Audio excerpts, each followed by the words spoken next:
Pepsodent invite you to have a date with Judy.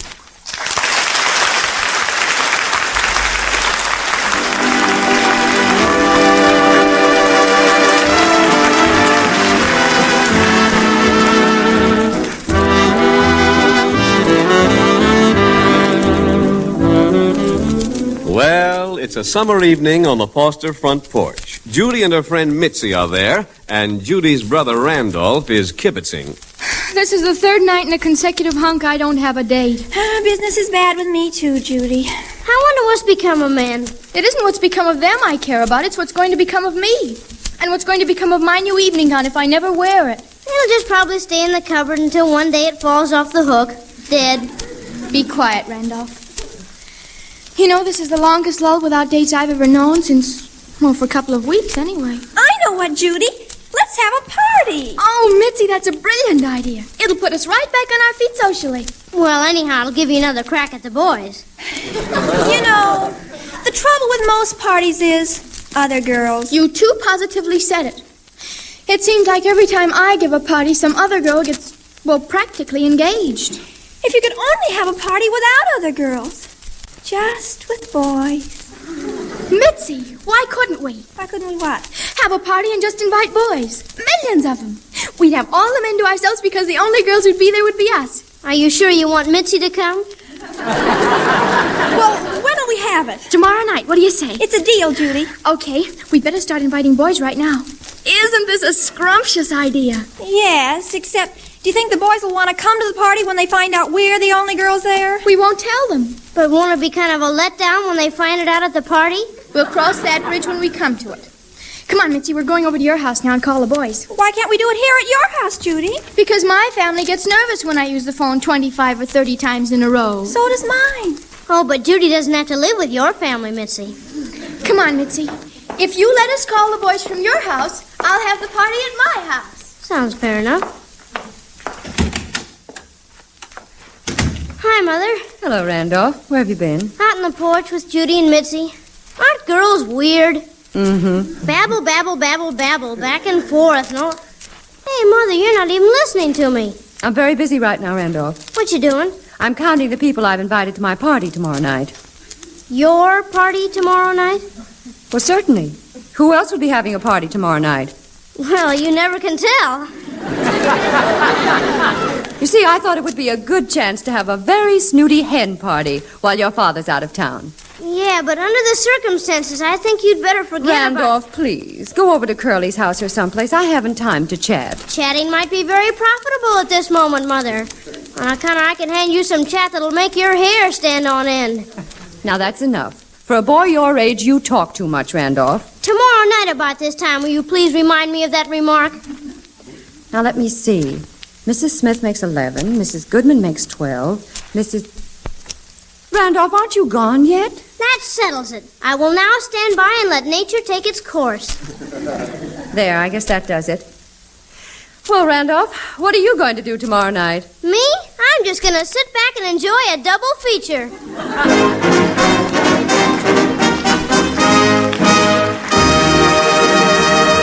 Well, it looks like fireworks coming up in the Foster home. You've heard the cause. In a minute, you'll hear the effect. Here's another case of plain cause and effect. I know a girl just like Judy who's had unusually good luck lately. Cause, Pepsodent. Effect, sparkling teeth and a brighter smile. No wonder her luck's changed. Pepsodent removed that dingy coating from her teeth, and now they're sparkling clean, and she has a dazzling smile. So many attentions come her way, the girls say she's lucky, but the men say she's a knockout. Tomorrow may be your lucky day. If you're ready to attract good luck with a dazzling Pepsodent smile, go to your drug counter tonight and say, Pepsodent toothpaste, please. And remember, government orders, take an empty tube with you, any size from any product, to exchange for a new tube of Pepsodent. And now, let's get back to that date we have with Judy.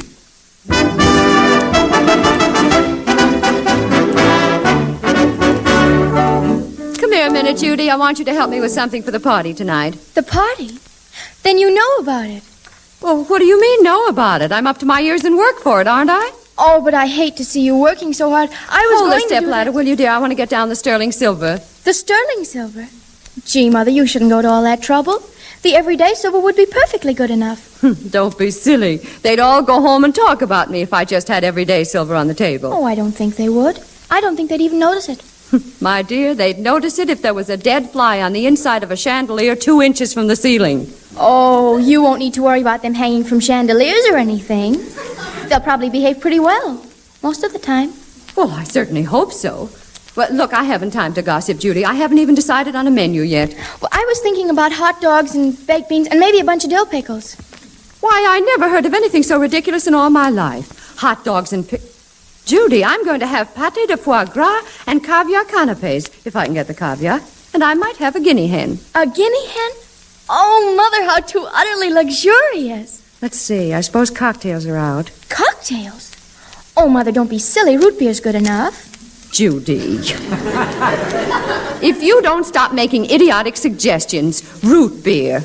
I want this to be one of the nicest parties ever held in this house. Well, that's the way I feel about it, but I didn't know you felt that way.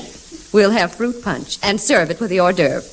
Mother, you're just about the most understanding person I ever heard of in my whole life. Well, if I wouldn't understand how to have a nice party after all these years, You know, this party's going to cost about $10 or $12. $10 or $12? Oh, Mother, that's awfully generous. And since you're so terribly sweet, I'm going to put up 50 cents of my own money. Oh, Judy, you don't need to spend your money on this party. Why not, Mother? I'm glad to. Oh, Judy, sometimes I underestimate you. When you come right down to it, you're about the sweetest, most unselfish girl I know.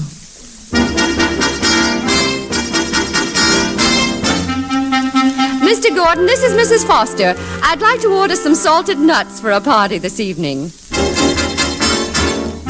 Hello, Mr. Spiegel. This is Judy Foster. Could you send over some cigars? No, they're not for Father. They're for a party. Is this the record shop? Well, this is Judy Foster, and I'd like to buy a few records for a party I'm having tonight. Have you got Conk Me on the Bonk with a coconut? Oh, gee, that's wonderful. Is this Mr. Mayworm? Well, this is Mrs. Foster. Mr. Mayworm, I'm having a party tonight, and I wondered if you could come and play your lovely harp for the ladies. You can? Oh, Mr. Mayworm, that's wonderful. The selections? Well, suppose you play something sort of... well, yes, that'll be nice, but couldn't you play... Well, all right, but you see, that's lovely, but you see... No, Mr. Mayworm, I haven't any more suggestions. Goodbye.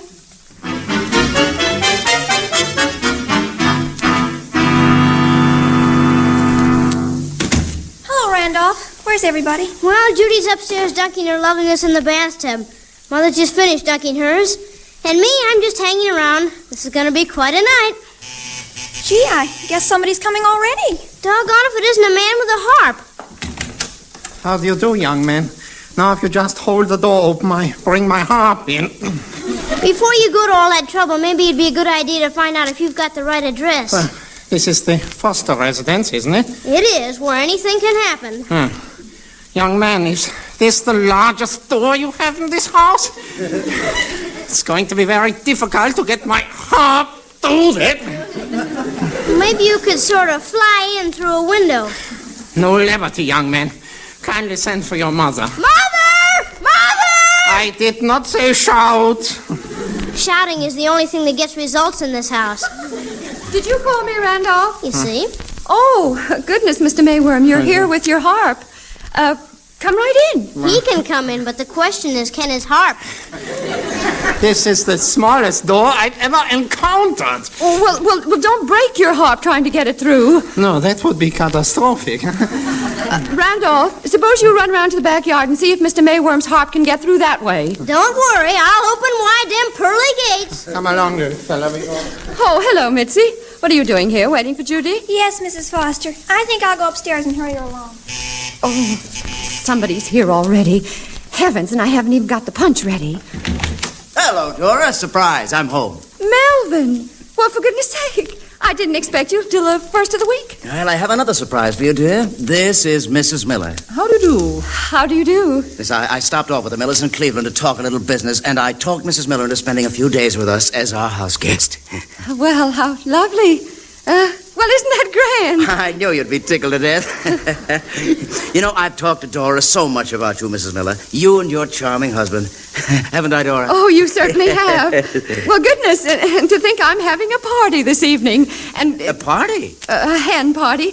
Just paying off some obligations, you know, Mrs. Miller. I see. Well, that's fine, then. Well, Dora, I suppose Mrs. Miller will want to go upstairs and change after the ride in, Oh, of course. I'll show you to the guest room. Oh, I have news. Mr. Mayworm can't get his harp through the back door either. Oh, hello, Father. Oh, hello, son. Mrs. Miller, I want you to meet my boy, Randolph. How do you do? How do you do? I wonder if Mr. Mayworm should try the side door. I've told Randolph so much about you, Mrs. Miller. Haven't I, Randolph? Oh, yes. I should say so. He's been drooling all over the place about you, Mrs. Miller. Yes, he certainly has been, Mrs. Miller. He's hardly talked about anything else for months. Randolph, suppose you show Mrs. Miller up to the guest room. I'd like to speak to your father a minute. Well, sure. Right this way, Mrs. Miller. Thank you. Follow me, Mrs. Miller. For goodness sake, Melvin, who is she? Dora, she's the stiffest, most straight-laced, tight-mouthed woman in the world. That's obvious, but I still ask, who is she? She's W.L. Miller's wife. And who is W.L. Miller? Just one of the biggest smoke tongue distributors in this country, that's all. Jeepers.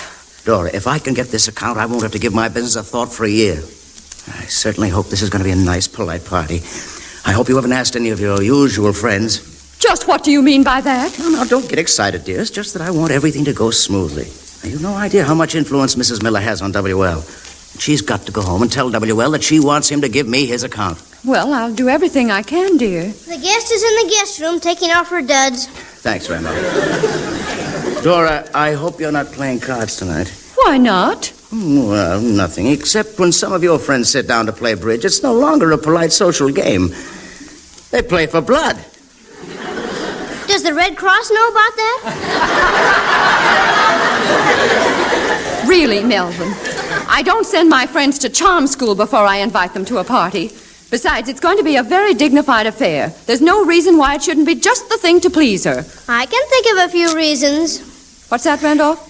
Sort of a quick glance at my watch makes me realize that it's too late to bring up a thing. Well, if you mean about Mr. Mayworm's harp, have him try the side door. Oh, now look, Dora, there's no sense in me hanging around. I'm going to leave Mrs. Miller entirely to you. Well, what are you going to do, Melvin? Well, I think I'll go down and look in at the office. You certainly don't want any men around the house tonight. I should say not. I should say not. Yes. Well, I'll just run along then. Have a good time tonight, Dora. And more important, see that Mrs. Miller has a good time. Oh, don't worry about her. My, Mrs. Miller certainly came as a surprise. Oh, well, I'm sure glad we have a nice party for her. Do you suppose everything is all set, Randolph? Like a fuse. Well, I guess somebody's here. Oh, hello, Mrs. Foster. Oh, Gerald, it's you. I guess Judy and Mitzi will be down in a minute. I hope you'll all go out someplace and don't come back till the party's over. Till the party's over. Hello, Gerald. Oh, hi, Judy. Hello, Mitzi. Hello, Gerald. Everything looks so nice, doesn't it, children? It's been a lot of work. The flowers and the... What are those cigars doing there? I put them there, Mother. Cigars? Why, I never heard of such a thing. Take them away at once. Well, it is a little daring. Daring? It's revolting. Well, I didn't expect they'd smoke them right now, Mother, but I thought it would be nice for them to take home and smoke them in a few years, maybe. Judy! And I put the pretzels and popcorn on the table, too. I stuck them in a couple of bowls. Pretzels? Mr. Mayworm can't get his harp through the side door either, Mother. Oh, for the love of heaven. Well said, Mother. Will everybody please stop being witty and stop putting pretzels and cigars around and let me think? Randolph, tell Mr. Mayworm to bring his harp up on the porch. Since he can't get the harp in the house, the ladies will have to come outside to hear him. The ladies, Mother? Well, certainly. What do you think I'm having to this party, men? No, but I am. Judy, what are you talking about? There are 15 women coming this evening. No, they're not. There are 15 boys coming. Aren't there, Mitzi? Judy's right, Mrs. Foster. See, Gerald's here already, and he's a boy. Aren't you, Gerald? Well, yes, ma'am. Judy, do you mean to say you're having a party tonight? Of course. What have we been doing all this work for? For my party? You mean a lot of women are coming tonight? Judy Foster, why do you do these things to me? Don't worry, Mother. I could have invited my Boy Scout troop, but I didn't. Mrs. Foster, great news. I've just succeeded in getting my harps through the cellar door. I'm going out of my mind. Well, blow me down. Visitors. I'll answer. No, I'll go. You better let me do it. I'm neutral. Good evening, Mrs. Hi, Judy. All these boys and all these girls. My, what a coincidence.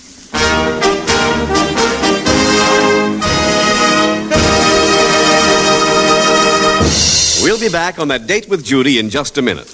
You know, there's a funny little trick that practical jokers try out once in a while. They'll stand talking to you and all the while gaze intently at your left ear.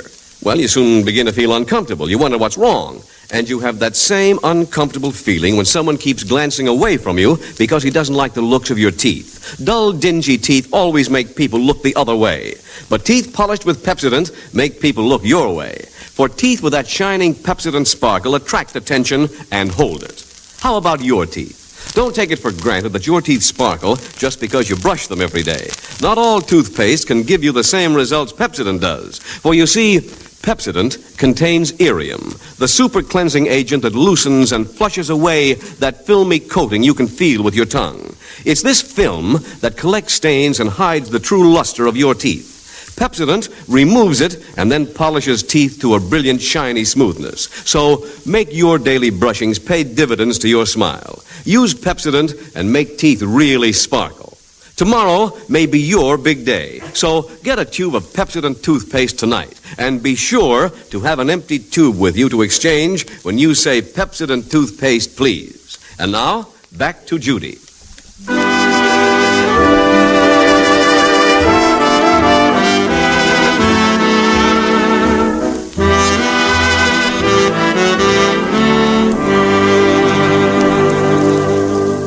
You've met all the boys, Mrs. Miller? I have. Gerald and Oogie and Red. And I believe this is Stinky over here. Oh, you sledded Jojo Duran and Pantywaist Hoffman. Oh, gracious. Is anything wrong, Mrs. Miller? That boy just winked at me. What boy? That one. That's Oogie. I'm surprised at him. Well, there's just something in his eye. He's not being fresh, Mrs. Miller. Oh, Mrs. Foster. Yes, Mrs. Newton. I think this is the most novel party. It takes me right back to my girlhood. And that's quite a trip. Randolph, please. Hey, Judy, come over here a minute. Okay, Gerald. Gee, I'm terribly sorry this happened. Oh, I honestly don't get this, Judy.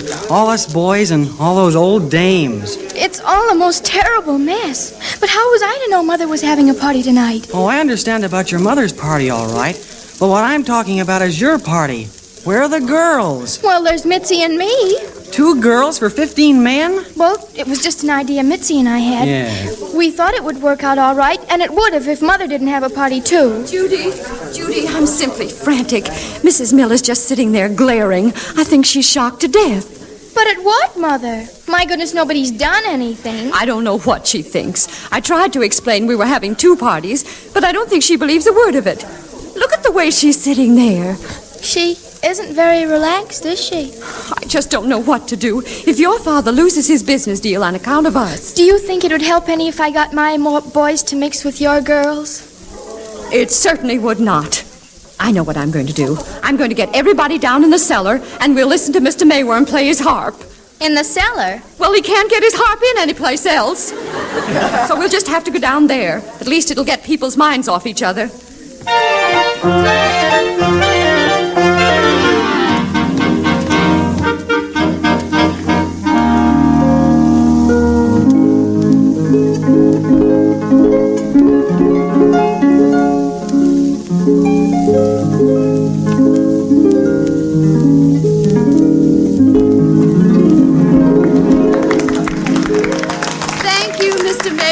Thank you. And now, everybody, And let's now go for on. my 5th rendition. Oh, no. I have chosen a medley of the lesser-known works of Giacomo Meyerbeer. Well, all right. Frankly, I didn't know that Meyerbeer had any lesser-known works. Oh, brother, here we go again. Be quiet, Randolph. You're not supposed to be at this party anyhow. Who is? Gee, boys, I'm terribly sorry about this. This is the hottest jam session I was ever to. I wish you'd jive it up a little. On a harp? I'm terribly sorry. It's all part of the horrible mistake. There are the best-looking girls at this party I ever saw. They're part of the mistake, too. Be quiet, Mitzi. Mr. Mayworm's glaring at us. Well, I'm glaring at him, too. My special favorite number is Mrs. Miller. Look, she's asleep on her double chin. Be quiet, Gerald. She's the guest of honor. No wonder. She's the cutest one in the whole bunch. I'm terribly sorry, Gerald. I guess you're not having a very good time. Oh, Judy, I'm loving every minute of it. There goes my E string. This is too much. I can't go on. I just can't. Playing in a cellar like this, I'm not used to it. And all that whispering. Now my strings broke. What a pity, Mr. Mayworm. Now we won't be able to hear the end of the piece. No, neither will I. Well, we'll just have to go upstairs, ladies, and everybody. And Mr. Mayworm will have to play for us some other evening. That is debatable. Mother, come over here a minute. I want to talk to you. As a member of the family, can I be in on this conference? Be quiet, Randolph. Now, what is it, Judy? Well, on account of your women are kind of old for my men, I was wondering, could you take your party in the dining room and let my party dance in the living room? I don't care what we do anymore. Father's deal is beyond saving. Mrs. Miller's fast asleep anyhow. Are you going to wake her up, Mother, or are you going to leave her to enjoy herself? I'm going to wake her up. She's the guest of honor, and she's not going to get out of it this easily. Well, come on, everybody. My gang, we're going upstairs and play conga records. Oh, swell. That's a great idea. Come on, Judy. And what are we ladies going to do, Mrs. Foster? Well, we're going to play bridge. Would you all please go upstairs to the dining room? Randolph, I'm going upstairs with the others. Could you tactfully wake up Mrs. Miller? You bet. Oh, Mrs. Miller, time to get up. Oh, what's that? Would you like to play some bridge? Oh, lovely music. Oh, that's been over for 5 minutes. It has? I was sitting here thinking so deeply I didn't realize it. Oh, what's that? That's Conk Me on the Bonk with a coconut. Oh, you don't say. Gay, isn't it? Oh, my word, what's that? Oh, they started a conga upstairs. That's the house bouncing.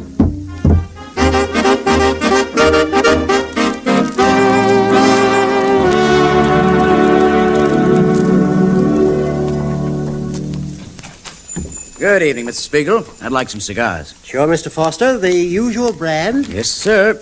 How come you're not at the party at your house, Mr. Foster? Oh, that's my wife's party. She doesn't want me around. She doesn't? That's very funny, Mr. Foster. What's funny about wanting to steer clear of a hen party? A hen party? I wouldn't be too sure about that. Just what are you driving at, Spiegel? Oh, nothing. Forget I even said anything. I wouldn't want to hurt your feelings. Now, look, you're going to lose a good customer if you don't stop hedging and come right out with what you have to say. Well, this is a delicate topic. But, Mr. Foster, there are men at your house tonight. Oh, no, you're mistaken. It's strictly for women. Well, all I know is I sent 2 boxes of cigars over to your house, and they weren't your brand. Yeah, cigars. And I want you to know you have my sympathy. Why, I ought to punch you right in the nose. My wife wouldn't spit. Spiegel, I'm going right home. If anything's happened to Mrs. Miller, I'm cooked.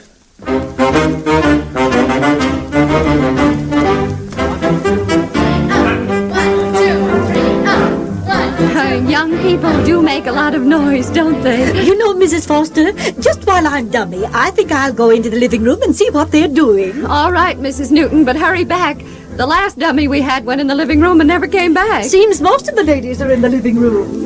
Mrs. Miller, it's your turn to play. I bid 4 spades. No, I'm sorry. The bidding is over. You're playing the hand. Oh, yes. I was just listening to the music. Weird, isn't it? Oh, I hope it isn't bothering you. Not at all. Well, girls, having fun? Randolph, what are you doing in here again? Go back in the living room. Okay. You know, I think I'll go with him. Just take my arm, Mrs. Miller. And, Mother, may I suggest you give up bridge entirely and play solitaire? Well, what are they doing, Randolph? That's a conga line. My, isn't Mrs. Newton graceful? I can't wait to see you in action. Judy, what in the Sam Hill is going on in this house? Oh, hello, Father. When did you come in? Where's your mother? Judy, what are you doing? The conga. Turn that music off right away. Oh, Father. Mrs. Miller, has anybody seen Mrs. Melvin? Yes. Oh, Melvin, the most awful thing has happened. I'm so sorry. Well, you ought to be. What are you trying to do, ruin my business? I thought you said this was going to be a dignified evening. Well, it started out to be, but you see Well, if no one else will turn off that music, I will. 1, 2, 3. Oh, dear. What are you stopping it for, Mr. Foster? I was just beginning to enjoy myself. Enjoy yourself? Wait, I don't get it. Mrs. Miller, I thought you'd be furious. Mr. Foster, I congratulate you. Oh, dear, this is the first time in my life I've had a good time with a business acquaintance of my husband's. Most of them are so straight-laced and boring. Really? Oh, dear, if you knew how many harp solos and mezzo sopranos I've listened to. And I've been to so many bridge parties, I'm numb. Oh, I tell you, it's a pleasure to find people who know how to enjoy themselves. Oh, well, thank you. Why don't you join our conga line, Mrs. Miller? Oh, well, I don't know how to conga, but I bet I can still bunny hug. Bunny hug? Oh, Mrs. Miller, that's a wonderful idea. I think these young people would love it. I'll play the piano. Well, I don't like to brag, but I was the bunny hug champion of Northern Ohio in 1911. Well, I'll be a son of a gun. Well, come on, show us how, Mrs. Miller. Well, all right. Now, all you do is put your arms around your partner like this and let her rip. Oh, my. Remember, I'm a little rusty. Not so as you'd notice it. I surely never figured her for a jitterbug. Hey, what do you say, everybody? Let's all do it. This is lots better than La Conga. Well, this is wonderful. Well, she's having such a good time, I must cinch to get that contract. Judy, Yes, Father. you know you do well to take a tip from your mother. She certainly knows how to entertain. Father, you too positively said it.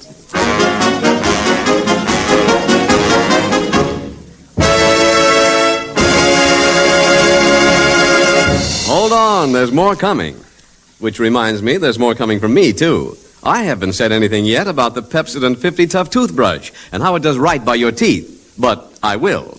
It does right by tender gums, too. Doesn't scratch them. Not even when the brush is new. And the Pepsodent brush has gentle nylon bristles that feel great. They don't get soggy or flabby. They stay alive and springy. And because there are 50 tufts of those gentle nylon bristles, they do an extra swell job of cleaning teeth. It's a pleasure to use the Pepsodent brush because you don't have to break it in. It feels grand right from the start.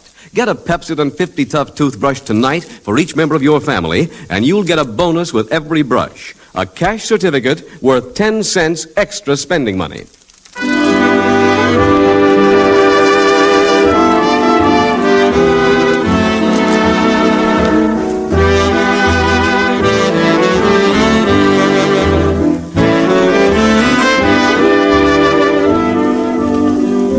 Well, that was some party. Wasn't it?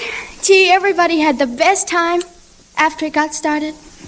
Well, Mrs. Miller's gone to bed. I should think so. She was exhausted. You know, it was the first party I didn't have to worry about the other women snagging all the men. I can understand that. But, Melvin, how will we entertain Mrs. Miller tomorrow night? Oh, Mother, that's all arranged. The gang's coming over and we're going to teach her how to conga. Before anybody does anything, there's a job to do in the cellar. Why, what's wrong, Randolph? It's Mr. Mayworm. He can't get his harp out of the cellar.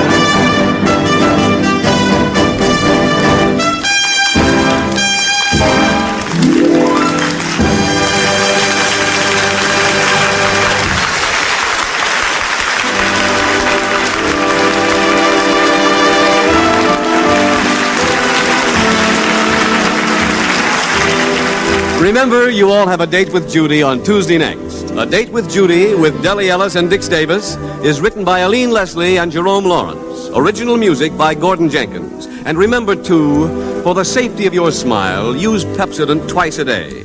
See your dentist twice a year. Larry Keating speaking. This program came to you from Hollywood.